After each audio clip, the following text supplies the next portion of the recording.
Welcome to the Elaine Sterling Academy of Online Learning for Estheticians. Today we're going to talk about some of our SMA setup, sanitary maintenance area setup, and the treatment room.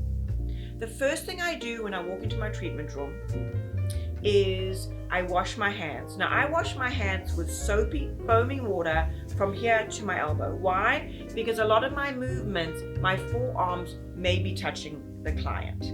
So I wash my hands and my forearm as soon as I walk into the treatment room.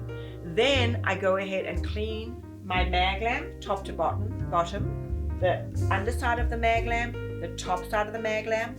I also wipe down my cart and I wipe down all my treatment bottles. Guess what? I go wash my hands and my forearms again. I also, before I leave the treatment room, I wash my hands and my forearms before I leave the treatment room after I've finished cleaning up. Why? Two reasons. I really want to make sure that my hands are clean. We know washing hands is our best defense against germs, bacteria, viruses, etc. But also it's a way for me to let go. I've talked about some of that energy. When I'm receiving energy from the client by washing my hands, I kind of do some breath work and I talk about letting go, letting go, letting go.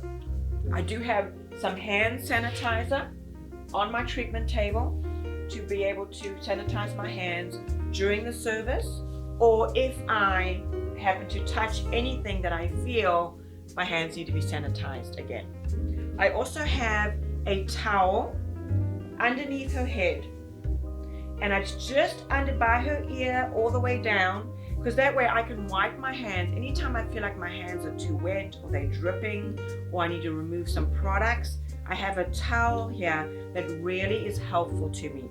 I make sure the towel that's underneath her head is about the middle of her ears, folded down the table. Why? If my towel is too far down towards the shoulders, I cannot get underneath the shoulders when I'm working on my face and décolleté massage. I want to talk to you about your SMA area. I am right-handed.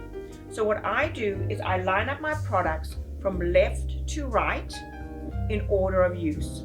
So for example, I'm going to do my eye makeup remover, my oil-based cleanser, a surfactant or foaming type cleanser, and then I'm going to go on to my exfoliants, my moisturizers, my masks, SPF. So everything is lined up for me from left to right. Why is that important? Because when the treatment room lights are dim and I don't have my readers on, or I can't find them because I put them down before I entered the room, and I never like to leave the treatment room when the client's on the table, I easily know from left to right where my products are. So if you're left-handed, you may want to start your products from right to left on the treatment table. So that is the SMA setup, the treatment room setup.